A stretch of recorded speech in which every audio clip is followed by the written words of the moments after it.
She notices it first on a Thursday evening when he comes home from work, and something is immediately off. She's standing in the kitchen making dinner when he walks through the door, and as he passes by her, she catches a scent that makes her entire body go rigid. It's a perfume, sweet and floral and distinctly feminine, and it's not hers. She knows every fragrance she owns, knows exactly what she smells like, and this is not her perfume. This is someone else's scent clinging to her husband's body, embedded in his clothes, surrounding him like a cloud of betrayal. She stops what she's doing mid-chop, her knife hovering over a bell pepper as she processes what her nose is telling her. She watches him move through the kitchen toward the refrigerator, seemingly oblivious to the fact that he's just walked in reeking of another woman's fragrance. She wants to say something immediately, wants to confront him right there in that moment while the evidence is literally wafting through the air. But she stops herself, takes a breath, and decides to play it cool.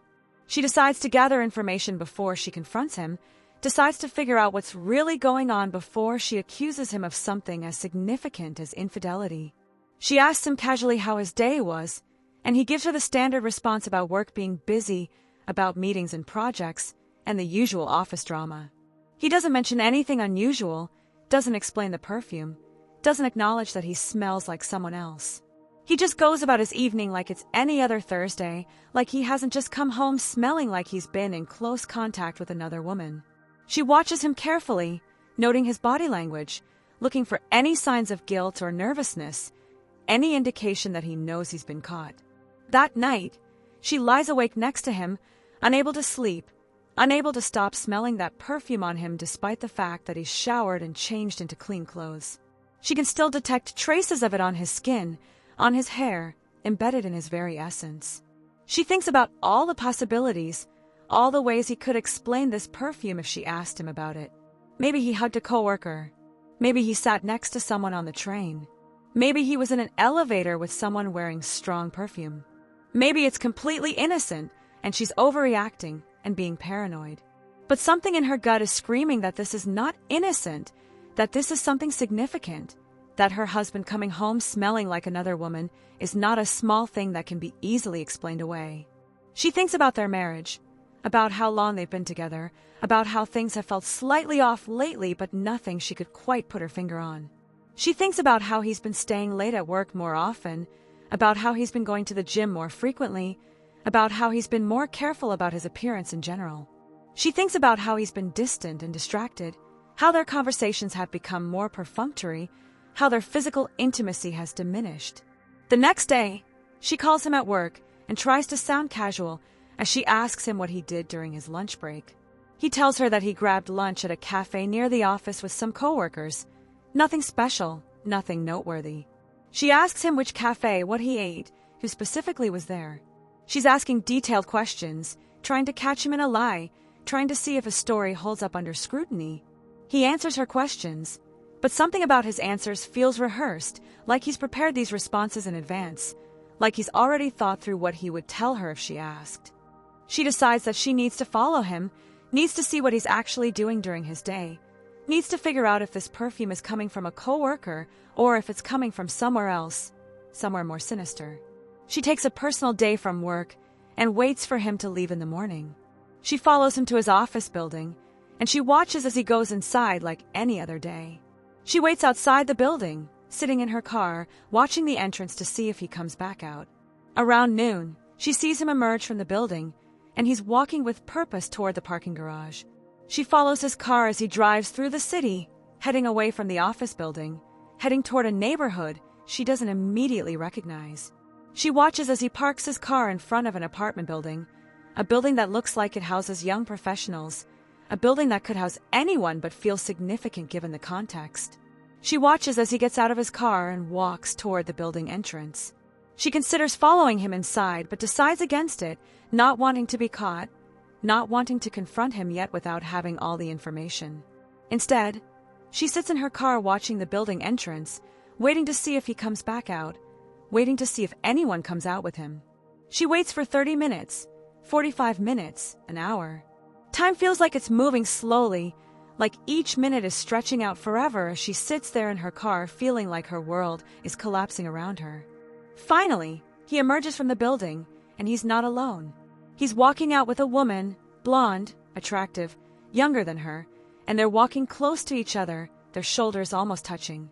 The woman reaches out and touches his arm as they walk, a gesture that's definitely more than friendly, a gesture that speaks to familiarity and comfort, and something more intimate than a professional relationship. She watches as they stand outside the apartment building for a few minutes, talking, and then the woman leans in and kisses him on the cheek.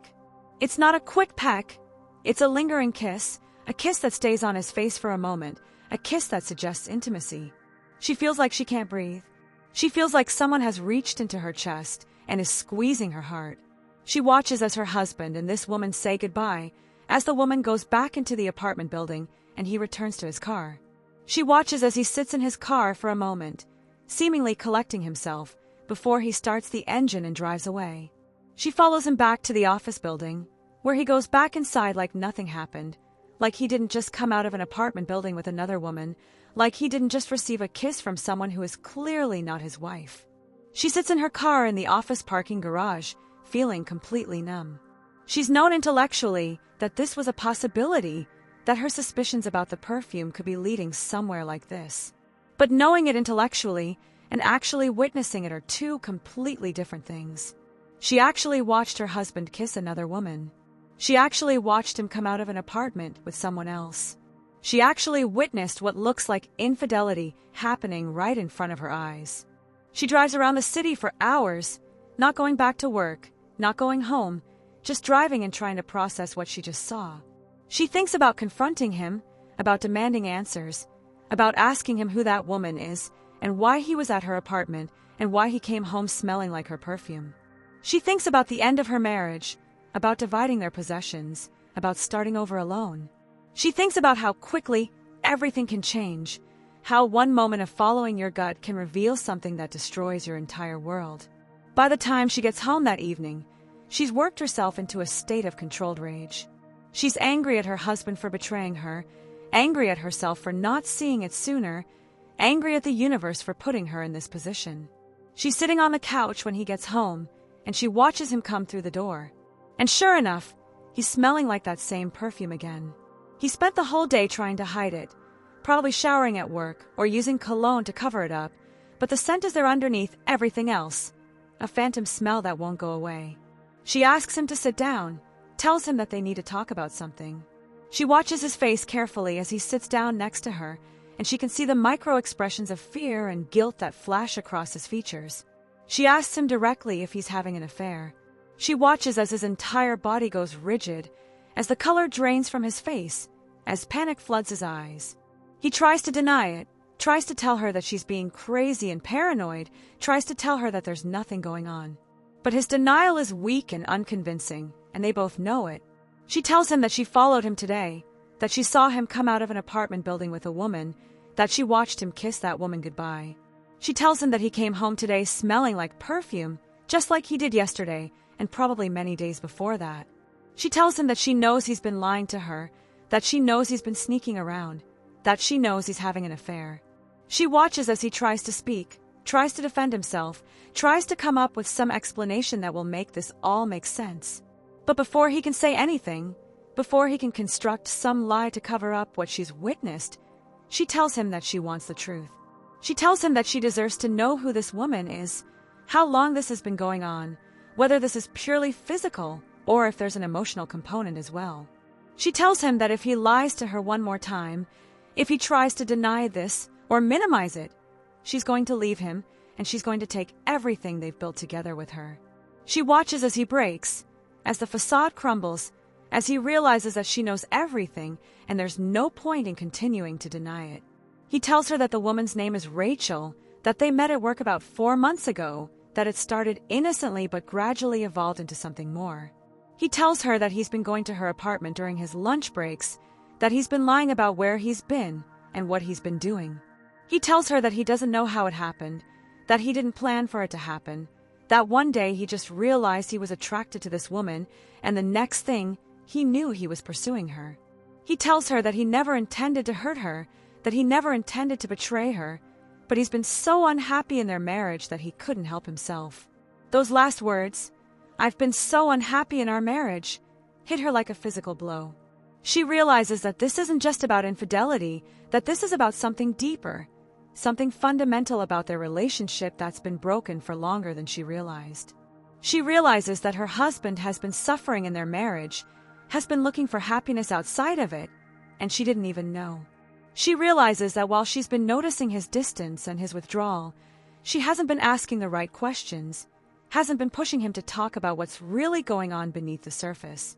She sits there listening to him talk about his unhappiness, listening to him describe the ways he feels unfulfilled and unappreciated and unseen in their marriage. She listens to him talk about Rachel like she's someone who understands him, someone who makes him feel alive, someone who gives him something that she hasn't been able to give him. And as she listens, she realizes that this moment, this terrible, heartbreaking moment where her worst fears are being confirmed, is actually the beginning of something, the catalyst for something that needs to happen, whether that something is the end of their marriage or a complete reconstruction of it. She tells him to leave. She tells him that she needs space to process what he's just told her, that she can't be in the same room as him right now, that the sight of him and the smell of that perfume on him is making her feel physically ill. She watches as he stands up, as he tries to argue, as he tries to tell her that they need to talk about this, that they need to work through this together. But she's done talking, done listening, done giving him chances to explain himself. She points to the door and tells him to get out. She watches as he leaves, as he takes his car keys and his wallet and his shame out of their house, leaving her alone to fall apart. She spends the next 3 days in a fog of devastation and anger. She doesn't eat, barely sleeps, just sits on the couch staring at nothing, processing the fact that her husband has been cheating on her. She doesn't answer calls from her friends and family because she doesn't know how to explain what's happening, doesn't know how to tell them that her marriage is falling apart, doesn't know how to admit that she missed the signs. She just exists in her apartment, moving through the motions of daily life like a ghost. On the 4th day, she receives a call from her husband. He tells her that he's been staying at a hotel, that he's been doing a lot of thinking, that he's realized what a terrible mistake he's made. He tells her that ending the affair with Rachel was one of the hardest things he's ever done, that he went to her apartment and told her that they couldn't see each other anymore, that he had to focus on his marriage. He tells her that Rachel didn't take it well, that she tried to convince him to stay, that she told him that she thought they had something real. He tells her that he finally saw clearly what he'd been doing, how he was chasing a fantasy instead of working on the reality of his marriage. She listens to him on the phone, and she wants to be angry at him, wants to tell him that it's too late, that he's destroyed the trust between them, and that there's no coming back from this. But she also hears something in his voice that she hasn't heard in a long time. She hears vulnerability. She hears genuine remorse. She hears someone who is finally seeing clearly the damage he's caused. She tells him that she needs him to come home, that they need to talk face to face, that they need to figure out what comes next. She tells him that she doesn't know if their marriage can be saved, but she knows that they can't figure that out over the phone. When he comes home that evening, she can see the toll that the past 4 days has taken on him. He looks haggard and exhausted and like he's been crying. He sits down on the couch across from her, not next to her, across from her, creating a physical distance that mirrors the emotional distance between them. She asks him to explain everything, to start from the beginning and tell her how this happened, how he let himself fall into this situation, how he justified the betrayal to himself. He tells her that for years, he's been feeling invisible in their marriage. He tells her that he loves her, but somewhere along the way, their relationship became stale and boring, and he felt like she stopped seeing him as a desirable man. He tells her that he felt like he was just going through the motions, coming home from work, eating dinner, going to bed, waking up and doing it all over again. He tells her that he felt taken for granted, felt like she didn't appreciate him, felt like she didn't desire him anymore. He tells her that when Rachel started flirting with him at work, it felt like someone finally saw him, finally wanted him, finally made him feel alive again. She listens to all of this, and she feels a mixture of anger and sadness and guilt. She's angry that he made the choice to pursue someone else instead of talking to her about his unhappiness. She's sad because she realizes that their marriage has been suffering and she didn't do enough to notice or address it. She feels guilty because she realizes that she has been taking him for granted, that she has stopped making an effort in their relationship, that she has allowed their connection to fade into routine and complacency. She tells him that his unhappiness doesn't justify his infidelity, that he should have talked to her instead of seeking validation from someone else, that he had a responsibility to try to fix their marriage before he broke those vows. She tells him that what he did was a choice, that at any point he could have said no to Rachel, that at any point he could have come home and had a difficult conversation with her instead of sneaking around and lying. She tells him that he betrayed her trust, and that rebuilding that trust is going to take time and effort and genuine change on his part. But she also tells him that she's willing to try. She tells him that she doesn't want their marriage to end like this, that she doesn't want to spend the rest of her life wondering what could have been if they both made different choices. She tells him that she thinks they need to go to couples therapy, that they need professional help to figure out if they can rebuild what's been broken. She tells him that it's going to be hard, that it's going to require both of them to be vulnerable and honest in ways they haven't been in years, but she thinks it's worth trying. He breaks down in tears when she says this. He tells her that he doesn't deserve her forgiveness, that he doesn't deserve another chance, that she should just leave him and find someone better.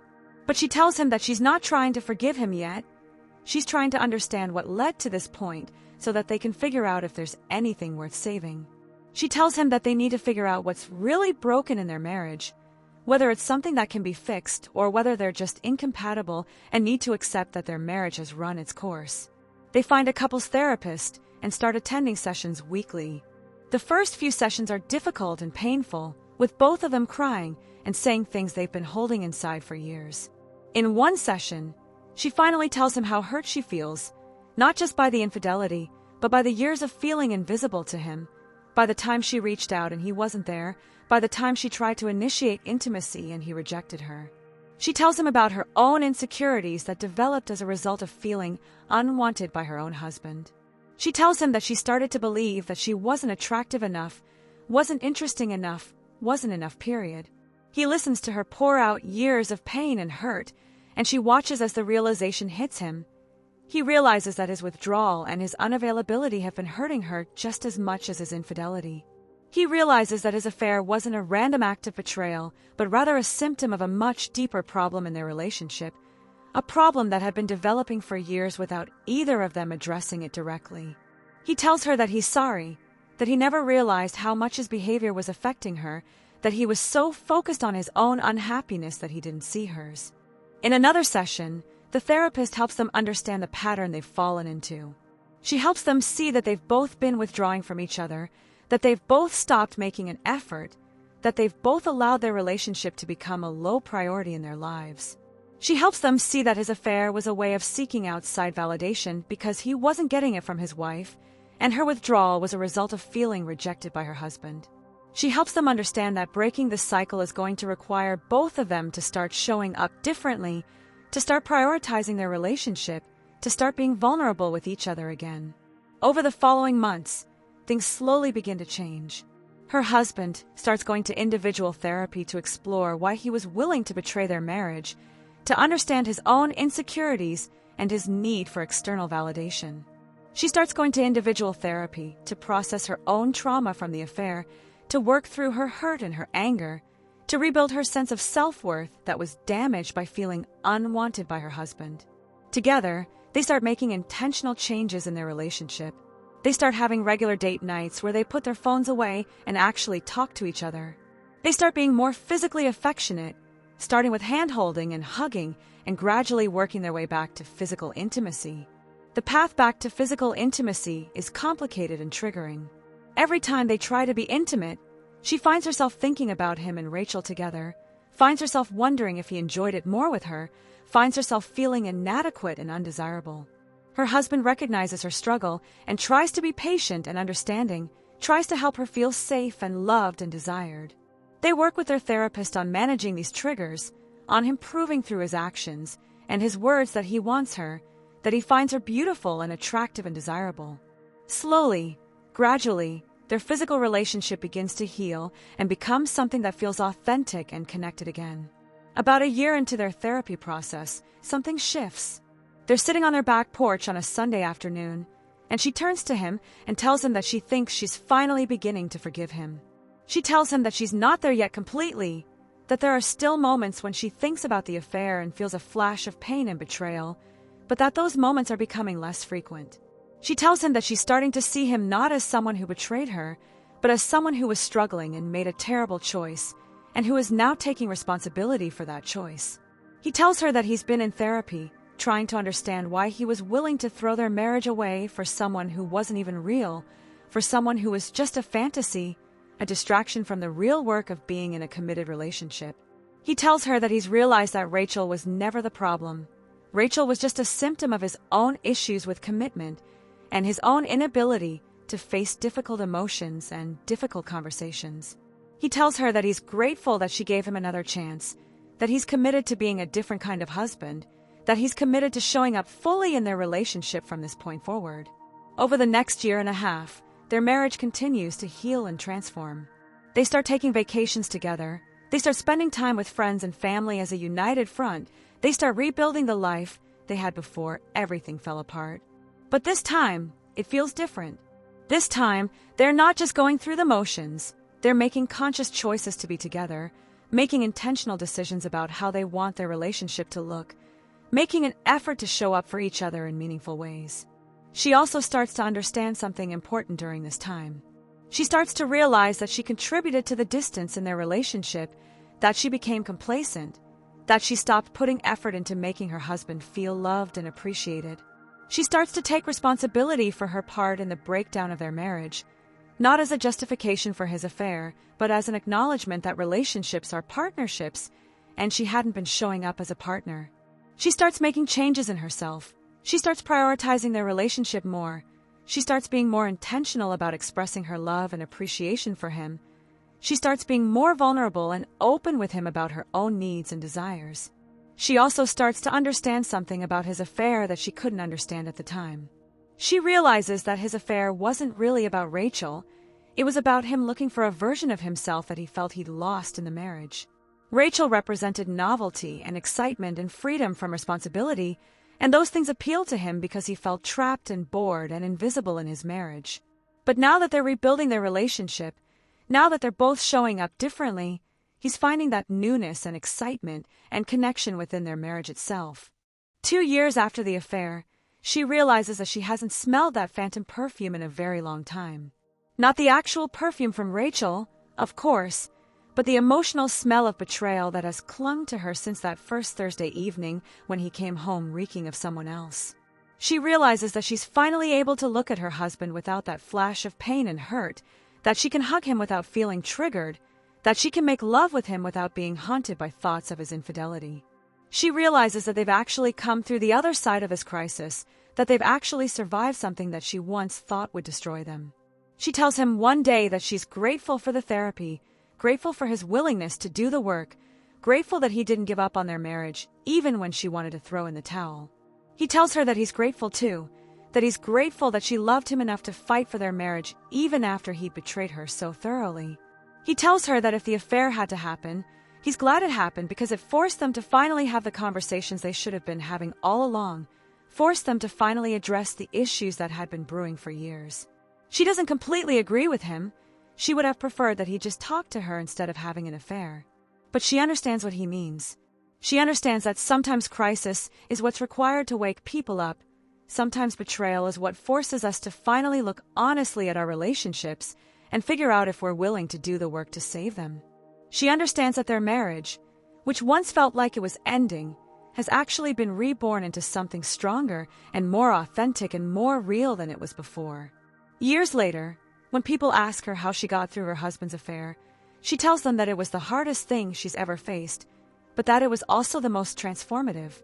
She tells them that discovering that he came home smelling like someone else was one of the most painful moments of her life, but that moment forced them both to finally be honest about what was really broken in their marriage. She tells them that forgiveness was a process, not a destination, that it took time and therapy and a lot of crying and difficult conversations. But she also tells them that on the other side of that pain is a marriage that feels real and authentic and chosen, a marriage where both partners show up fully and vulnerably and with genuine commitment. She tells them that she wouldn't recommend having an affair as a path to rebuilding a marriage. There are easier ways to address problems in a relationship, ways that don't involve betrayal and devastation.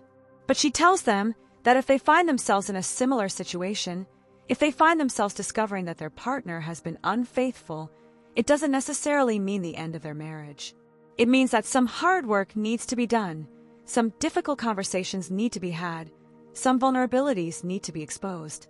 But if both partners are willing to do that work, if both partners are willing to face the reality of what their relationship has become and what it could be, then there's always the possibility of rebuilding something stronger. 5 years after the affair is discovered, she sits down and writes out everything that happened, everything she learned, everything that changed. She writes about the dark days immediately after the confrontation, about the nights she spent crying alone in their bedroom while her husband slept in the guest room. She writes about the moment she considered divorce, about meeting with a lawyer and actually getting as far as discussing asset division and custody arrangements for their dog. She writes about the point where she almost gave up, where she almost decided that their marriage was too broken to fix, where she almost walked away forever. But she also writes about the turning point, about the morning she woke up and realized that she was giving up without really trying, that she was letting his mistake define their entire relationship without giving themselves a chance to rebuild. She writes about calling her husband and telling him that she wanted to try therapy, that she wanted to actually work on their marriage instead of just accepting that it was over. She writes about how terrified she was, how uncertain she felt about whether this could actually work, how much she was risking by staying and trying when it would be so much easier to just leave. She writes about the painful process of going through his phone records, of seeing the text messages between him and Rachel, of seeing the specific times and dates of when he was meeting her.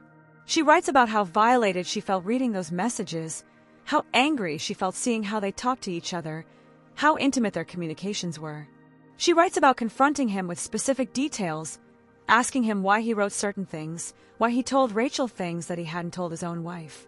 She writes about watching him read his own words and see how terrible they were, how damning, how much they revealed about his thought process and his justifications for the affair.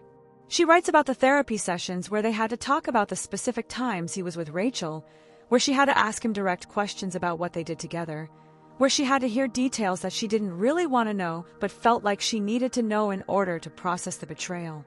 She writes about one particularly brutal session where she asked him if Rachel was better in bed than her, if she was more attractive, if that's why he preferred spending time with her.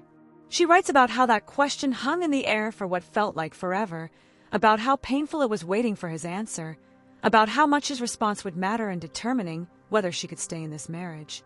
He told her that Rachel wasn't better, that physically they weren't particularly compatible, that the sex was actually kind of mediocre compared to what he had with her. But he also told her that the attraction wasn't really about Rachel at all. It was about what Rachel represented, about newness and excitement and freedom from the burden of their long-term relationship. He told her that Rachel made him feel young again, made him feel like he had choices, made him feel like he wasn't trapped in a life he didn't choose. And hearing that, hearing her husband admit that the affair was more about his own issues and his own desires for escape than it was about Rachel being somehow superior to her, helped her begin to separate the betrayal from the perceived rejection. She writes about attending a support group for people who have been betrayed by infidelity, about sitting in a circle with other women and men who have discovered that their partners were cheating. She writes about listening to their stories, about hearing over and over again about the same patterns, the same lies, the same initial denials followed by confessions. She writes about realizing that her husband's affair, while devastating to her personally, wasn't unique or special. It was a pattern that plays out countless times every day in relationships all over the world.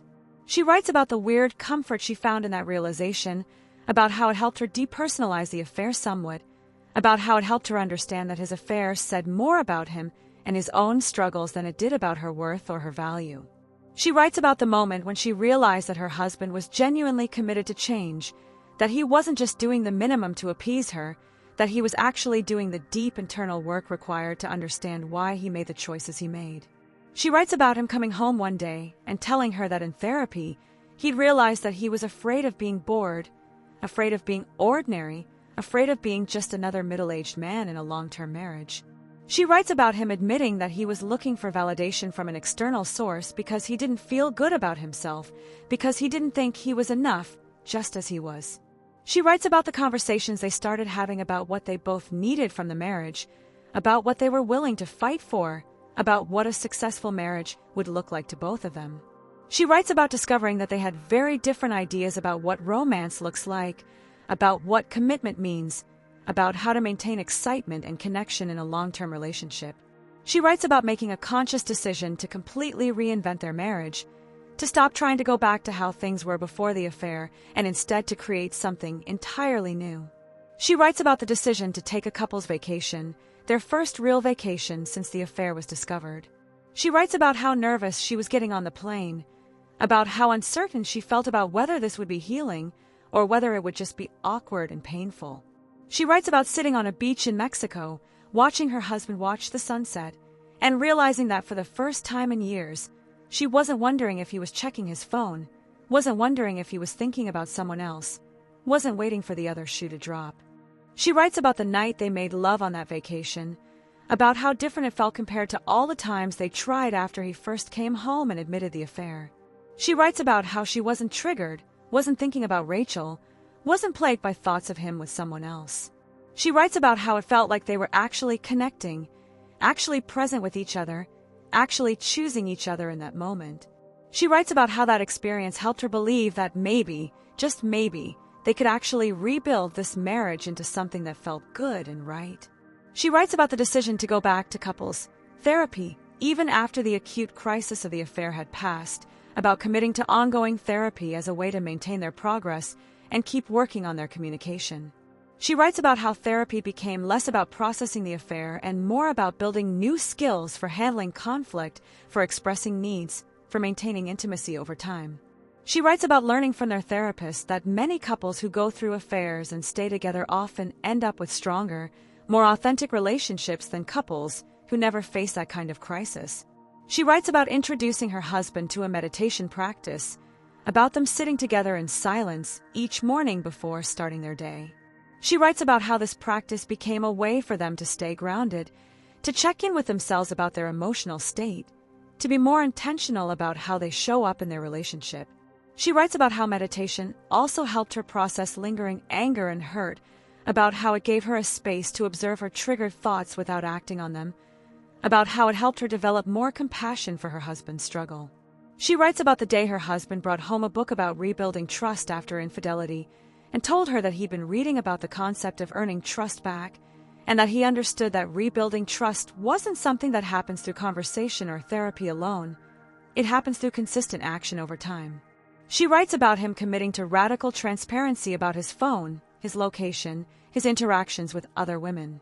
She writes about him understanding that while she didn't have a right to monitor him, he had a responsibility to help her feel safe again after the betrayal. She writes about the moment when she realized that she wasn't checking his phone anymore, that she wasn't asking where he was going or who he was talking to, that she'd come to trust him again. She writes about that realization hitting her suddenly one day, that somewhere in the past few years, trust had been slowly rebuilt through his consistent actions and his genuine commitment to change. She writes about how powerful that moment was, about how it felt like a weight had been lifted, about how she could finally breathe again in their relationship. She also writes about her own growth during this time, about how the affair forced her to examine her own role in their relationship's breakdown. She writes about recognizing that she'd been complacent, that she'd stopped putting effort into making their relationship a priority, that she'd allowed her own insecurities to create distance. She writes about committing to being a different kind of wife, about making their relationship a priority again, about being more intentional about expressing her love and appreciation. She writes about how this wasn't about making excuses for his affair. It was about understanding her own contribution to the problems in their marriage and choosing to change. She writes about the moment she finally felt fully healed, about when she realized that the affair no longer defined their relationship in her mind. She writes about recognizing that while the affair had been a terrible, devastating event, it had also been a crucible that transformed both of them and their marriage. She writes about understanding that sometimes the most broken things, when painstakingly repaired, become the strongest. She writes about how their marriage now felt like a bridge that had been damaged and then carefully, deliberately rebuilt with stronger materials and better engineering than the original. She reflects on what her life would have looked like if she'd made different choices in those early days after the affair was discovered. She thinks about what would have happened if she'd filed for divorce immediately, if she decided that his betrayal was unforgivable and walked away. She doesn't judge that choice. She understands why some people make that decision, But she knows that for her, staying and fighting for the marriage was the right choice. She knows that the person she's become through this process, the couple they've become together, is stronger and wiser and more resilient than they would have been if they just split up. She also writes about how this experience has affected her relationships with other people. She writes about how she's become more compassionate toward people dealing with infidelity, about how she no longer judges people as harshly for their relationship struggles. She writes about how she's been able to support friends going through similar situations, offering them hope that it's possible to come through the other side of betrayal without losing yourself. She writes about how she's learned that relationships are messy and complicated, and sometimes people make terrible choices, but that doesn't necessarily mean the relationship is over. As she finishes writing, she realizes that the perfume smell that started this entire journey, the phantom scent that clung to her husband and signaled the beginning of her world falling apart, has become something else in her memory. It's no longer just a sign of betrayal. It's become a turning point, a moment that forced her to look directly at her marriage and ask herself the hard questions about whether she wanted to save it or whether she wanted to walk away. It's become a catalyst for the most difficult and most transformative period of her life. She closes her journal and takes a deep breath. She looks at her husband across the room, reading a book on the couch, completely unaware that she's been reflecting on their entire journey. She feels a surge of love and gratitude for him, not because he's perfect, he's not, and neither is she, but because he was willing to do the work, because he was willing to face his own failures and his own patterns and commit to being different. She feels grateful for her own resilience, for her own willingness to fight for what she believed could be rebuilt. And she feels grateful for the marriage they have now, rebuilt from the ashes of betrayal into something real and authentic and genuinely chosen.